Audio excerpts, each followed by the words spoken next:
श्री इमरान प्रतापगढ़ी जी 15 minute. धन्यवाद सभापति महोदय।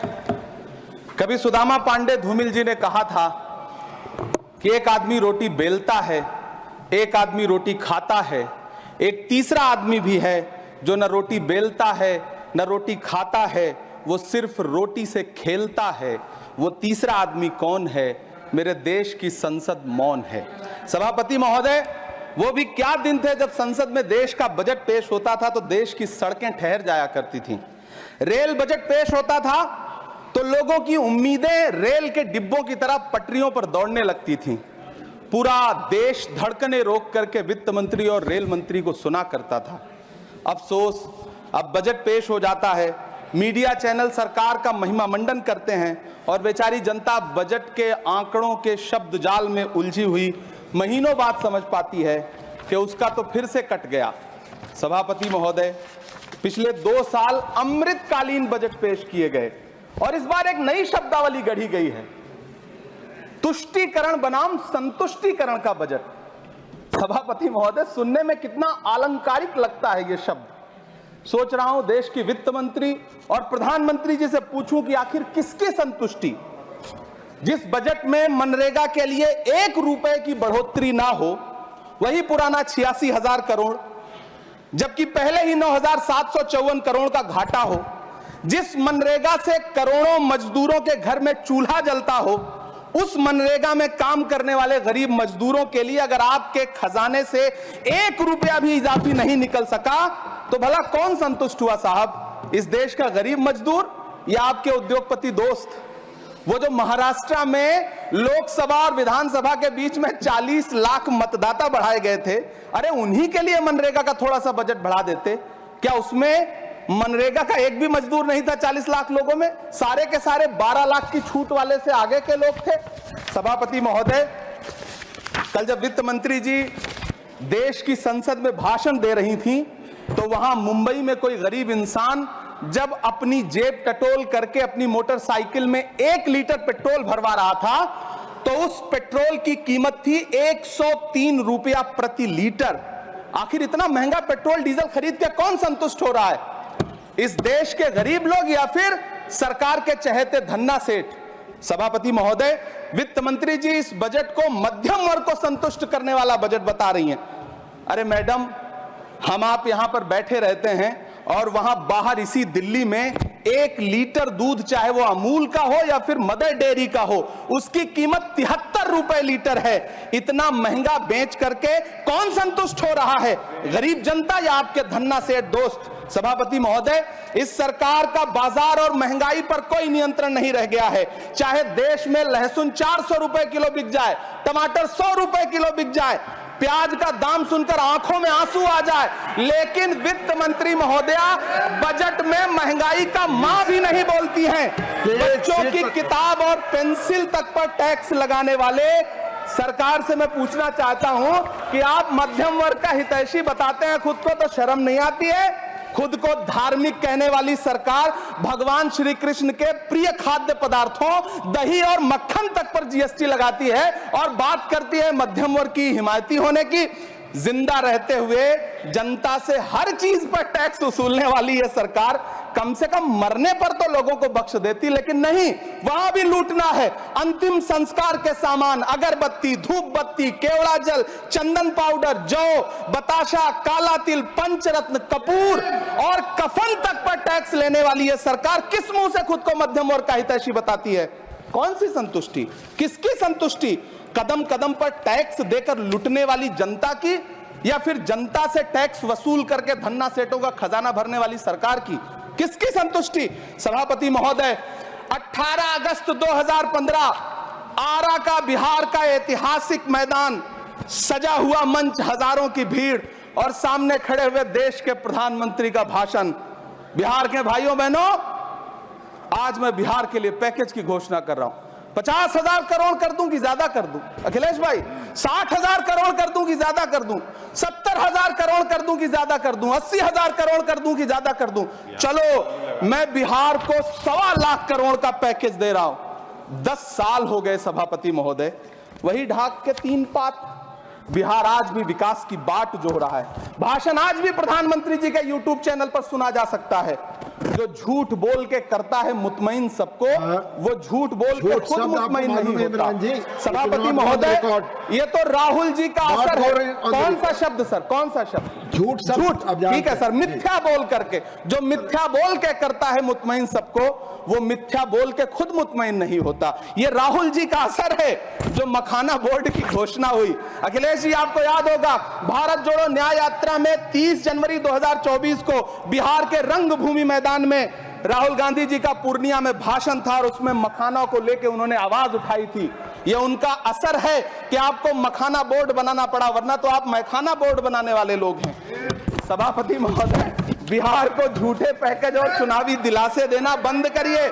आज भी जब कोसी में बाढ़ आती है तो पूरा सीमांचल बर्बाद हो जाता है। मैंने उस तबाही को अपनी आंखों से देखा है। 2016-17 की बाढ़ में अपने इन्हीं हाथों से राहत सामग्री बांटी है मैंने। अगर सच में बिहार के लिए कुछ करना चाहते हैं तो बिहार को बाढ़ से बचाने का प्रबंध करिए। पूर्णिया एयरपोर्ट 10 साल से बाट जो रहा है, घोषणा 2014 में हुई, बन के आज तक तैयार नहीं हुआ। अलीगढ़ मुस्लिम विश्वविद्यालय का किशनगंज सेंटर बजट के अभाव में दम तोड़ता जा रहा है। मैंने पिछले बजट सत्र में भी आवाज उठाई थी। आज फिर वित्त मंत्री जी से अनुरोध करना चाहता हूं, दामन फैला करके, कि अलीगढ़ मुस्लिम विश्वविद्यालय का किशनगंज सेंटर बन जाने दीजिए। आखिर कौन सी नफरत है? यह मुल्क हमारा भी है। इस मुल्क की मिट्टी में हमारा भी खून पसीना शामिल है। हमसे इतनी भी क्या नफरत? रिश्तों की ये नाजुक डोरें तोड़ी थोड़ी जाती हैं। अपनी आंखें दुखती हो तो फोड़ी थोड़ी जाती हैं। सभापति महोदय, अल्पसंख्यक मंत्रालय का बजट काटकर मौलाना आजाद नेशनल फेलोशिप बंद कर देना, प्री मैट्रिक स्कॉलरशिप बंद कर देना, नई मंजिल योजना बंद करना, धरोहर योजना बंद करना। 2024-25 के बजट में माइनॉरिटी मिनिस्ट्री के लिए 3183 करोड़ रुपए की घोषणा हुई, लेकिन देश को हैरत होगी कि बाद में समीक्षा करके लगभग आधा कर दिया गया, 1868 करोड़ रुपए। मुझे सरकार से पूछना है कि कौन संतुष्ट हुआ? इस देश का अल्पसंख्यक संतुष्ट हुआ या आप संतुष्ट हुए? किसका संतुष्टिकरण? सभापति महोदय, मैं प्रधानमंत्री जी से कहना चाहता हूं कि आप ही ने 1 मार्च 2018 को किंग अब्दुल्ला को, जॉर्डन के किंग अब्दुल्ला को मेहमान बना करके इसी दिल्ली में एक कॉन्फ्रेंस में कहा था कि मैं मुसलमानों के एक हाथ में कंप्यूटर और दूसरे हाथ में कुरान देना चाहता हूं। कंप्यूटर देने की बात तो छोड़िए, पढ़ाई के लिए जो स्कॉलरशिप मिल रही थी उसको भी छीन लिया आपने। किसको संतुष्ट करने के लिए? हम समझते हैं इस साजिश को। आप माइनॉरिटी मिनिस्ट्री का बजट काटते काटते एक दिन मिनिस्ट्री को ही बंद कर देना चाहते हैं। वो जहर देता तो सबकी नजर में आ जाता, सो ये किया कि हमें वक्त पर दवाएं न दी। सभापति महोदय, मैं तो वित्त मंत्री जी से पूछना चाहता हूं आपके माध्यम से कि शायद आपको पता ही नहीं है कि गृहस्थी चलाने वाली एक गृहिणी की मुश्किलें क्या क्या होती हैं। आपने कभी सोचा भी नहीं होगा कि जब वो किचन में सब्जी बनाने के लिए कढ़ाई में तेल डालती है तो उसके साथ उसके आंसू भी गिरते हैं। सभापति महोदय, शायद उन्हें पता भी ना हो कि एक छोटी सी गाड़ी और एक छोटे से फ्लैट का EMI भरने के बाद इस देश का एक गरीब इंसान जब अपने बच्चों की फीस भरने के बारे में सोचता है तो उसे कितनी खुशियों का गला घोंटना पड़ता है। शायद उनको पता भी नहीं है कि फसल बेच करके बिटिया की शादी का सपना सजाने वाला किसान जब अपनी फसल बर्बाद देखता है तो कितनी रातें सो भी नहीं पाता है। सभापति महोदय, शायद वो कभी इस पीड़ा को समझ ही नहीं पाएंगी कि परिवार के किसी एक सदस्य को कैंसर जैसी बीमारी हो जाए तो घर और जमीनें गिरवी रख उठती हैं लेकिन इलाज नहीं हो पाता। सभापति महोदय, इसी देश की संसद में कभी स्वर्गीय सुषमा स्वराज जी ने कहा था कि जब देश की करेंसी गिरती है तब देश की प्रतिष्ठा गिरती है। एक तरफ कोलंबिया जैसा छोटा सा देश और उसके प्रधानमंत्री गुस्तावो पेत्रो खड़े हैं जो कोलंबिया के नागरिकों को हथकड़ी लगाकर लाने वाले जहाज को अमेरिका बैरंग वापस लौटा दे रहे हैं, और दूसरी तरफ हमारे प्रधानमंत्री जी खड़े हैं जो बेड़ी और हथकड़ी लगा करके लाए गए बेटों के अपमान पर एक शब्द नहीं बोल रहे हैं। सभापति महोदय, मैं इतिहास के पन्ने पलट रहा हूं, मुझे 2 किरदार याद आ रहे हैं। एक तरफ निक्सन के 7वें बेड़े की धमकियों के सामने लोहे की तरह अडिग इंदिरा गांधी खड़ी हैं, तो दूसरी तरफ खुद ही नमस्ते ट्रंप का नारा लगाते हुए प्रधानमंत्री जी खड़े हैं। मेरे कानों में सुषमा स्वराज जी की आवाज गूंज रही है। बहुत कम बोलने वाले डॉक्टर मनमोहन सिंह ने बहुत ज्यादा बोलने वाले प्रधानमंत्री जी को जब देश की बागडोर सौंपी थी तो $1.58 का था, आज 85 से 87 के बीच में झूल रहा है। इन दिनों रुपए की अहमियत गिरती है तो न तो देश की प्रतिष्ठा गिरती है ना प्रधानमंत्री की गरिमा। जिस देश में 80 करोड़ लोगों को 5 किलो राशन के लिए कतारों में लगना पड़ता हो, उस देश में यह सरकार 12 लाख तक के टैक्स न लेने के लिए अपनी पीठ थपथपा रही है। हुकूमत इस कदर आवाम पर एहसान करती है, ये आंखें छीनती है और चश्मे दान करती है। सभापति महोदय, महाराष्ट्र का भिवंडी हो, मालेगांव हो, इचलकरंजी हो, यूपी का बनारस हो, मुआयमा हो, मुबारकपुर हो, रांची का छोटा नागपुर हो, बिहार का भागलपुर हो, हर जगह बुनकरों की उम्मीदें तोड़ रही हैं, लेकिन इस सरकार के पास उनके लिए कुछ भी नहीं है। मुरादाबाद का पीतल उद्योग, कानपुर का चमड़ा उद्योग, सहारनपुर का लकड़ी उद्योग, फिरोजाबाद का चूड़ी उद्योग, अलीगढ़ का ताला उद्योग, सब सरकारी प्लानिंग से तबाह हो रहे हैं। इन तमाम के बीच सरकारी सपोर्ट से बस एक उद्योग फल फूल रहा है, नोएडा का नफरत उद्योग। सभापति महोदय, जिस देश में 40 से 45% मेडिकल फैकल्टी की सीट खाली हो, वहां बजट में 75,000 नए मेडिकल सीट्स का ऐलान हो रहा है। सरकार बहादुर, कम से कम इस देश के पढ़े लिखे युवाओं को तो मूर्ख समझना बंद करिए। वो अब तिजारती पहलू निकाल लेता है। पहले 7500 मेडिकल सीट्स बाद में बनाइएगा, पहले जो एम्स में 2161 पद खाली पड़े हैं उनको तो भर दीजिए।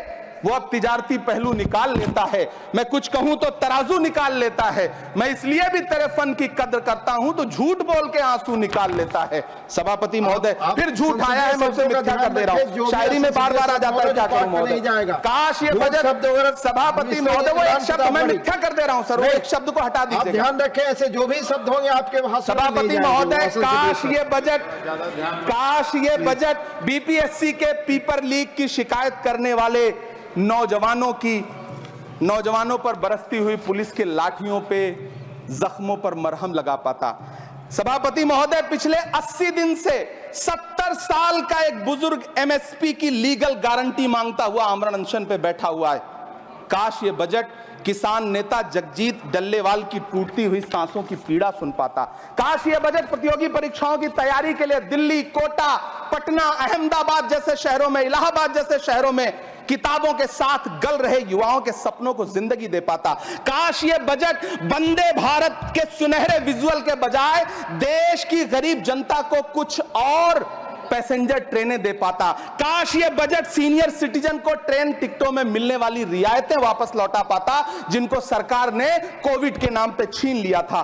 काश ये बजट किसानों की राह में कीले नहीं बल्कि कालीन बिछाने वाला बन पाता। काश ये बजट सरकारी मालिकों को यह समझा पाता कि नेहरू को कोसने से अर्थव्यवस्था नहीं सुधरेगी, उसके लिए डॉक्टर मनमोहन सिंह साहब की अर्थ नीति अपनानी पड़ेगी। पिछले 11 साल से नेहरू जी को कोस रहे हैं, आखिर कब तक कोसिएगा? थोड़ा पंडित नेहरू जी के बारे में पढ़िए, तब पता चले कि पंडित नेहरू की शख्सियत का नाम है। दुनिया का पहला ऐसा राजनेता जिसने अपनी जिंदगी की आजादी के लिए, देश की आजादी के लिए 3259 दिन अंग्रेजों की जेल में बिताए। पंडित नेहरू एक ऐसे महान शख्स जिनके पिता पंडित मोतीलाल नेहरू, जिनकी बहन विजय लक्ष्मी पंडित, जिनके बहनोई पंडित रंजीत सीताराम, जिनकी बेटी इंदिरा गांधी, जिनके दामाद फिरोज गांधी, सब ने अंग्रेजों से लड़ते हुए स्वतंत्रता आंदोलन में जेल काटी। आप किस मुंह से उनकी लकीर छोटी करने की बात करते हैं?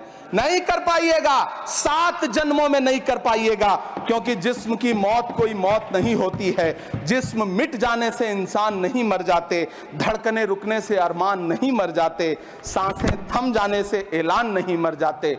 जिस्म की मौत कोई मौत नहीं होती है। सभापति महोदय, मैं आपके सामने खड़ा होकर के एक बहुत छोटी सी कहानी सुनाना चाहता हूं कि महान बादशाह सिकंदर ने जब यूनान फतेह किया तो जीत का जश्न मनाने के लिए शहर की सड़कों पर निकला। तो उसने देखा कि पूरा शहर तो जश्न मना रहा है, एक फकीर सड़क के किनारे चादर तान के सो रहा है। सिकंदर को गुस्सा आया, घोड़े से उतरा, उस फकीर के पास गया और उसे सोता देख करके उसे जोर की एक लात मारी और लात मार के कहा कि क्यों रे फकीर, मैंने यूनान फतेह कर लिया, लोग जश्न मना रहे हैं और तू सो रहा है? उस फकीर ने उन्नीदी आंखों से सिकंदर को देखा और देख करके कहा कि शहर जीतना बादशाहों का काम है, लेकिन लात मारना तो गधे का काम है। सभापति महोदय, गरीब जनता को लात मारना बंद करिए।